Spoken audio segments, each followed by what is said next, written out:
ప్రియమైన వార్లారా, యేసుక్రీస్తు నామమున మీకు నా ప్రేమపూర్వక శుభాకాంక్షలు. ఎలా ఉన్నారు? ఈ దినము బావున్నారా? సంతోషంగా ఉన్నారా?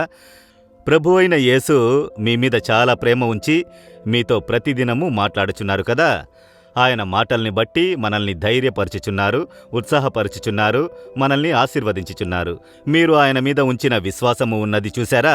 ఆయన నాకు తోడుగా ఉన్నారు అన్న విశ్వాసము. అది ఎట్టి పరిస్థితుల్లోనూ మిమ్మును ఆశీర్వదించి నడిపించునదిగా ఉండును. సామెతలు 29వ అధ్యాయము 25వ వచనములో, యెహోవా యందు నమ్మిక ఉంచువాడు సురక్షితముగా నుండును అని దేవుని మాట చెబుతోంది. యెహోవా యందు నమ్మిక ఉంచువాడు ఉన్నత దుర్గమునందు ఉంచబడును. మీరు ఉన్నత దుర్గములో ఉంచబడుదురు అనగా ఏంటర్థం?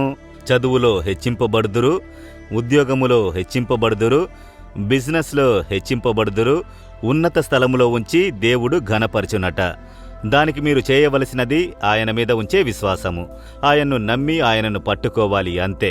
కనుక మీరాయన్ని నమ్మి విశ్వసించినందువలన ఈ కార్యక్రమమును చూస్తూ ఉన్నారు.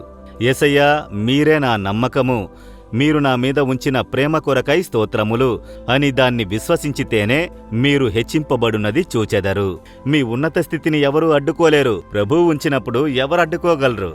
మీ చుట్టుపట్ల కీడు చేసే ప్రజలు మీ ఉన్నత స్థితిని అడ్డుకోవడానికి లేచినను ఎవరూ అడ్డుకోలేరు. మిమ్మల్ని హెచ్చించువారు ప్రభువు, మిమ్మల్ని ఉన్నత దుర్గమునందు ఉంచువారు ప్రభువు.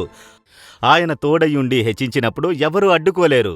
కనుక ఎందుకు భయపడుచున్నారు? విశ్వాసంతో చెప్పండి, నేను మిమ్మల్ని నమ్ముచున్నాను, మిమ్మల్ని విశ్వసించుచున్నాను, నన్ను ఉన్నత దుర్గమునందు ఉంచుతున్నందుకు స్తోత్రములని చెప్పండి చాలు, అంతే.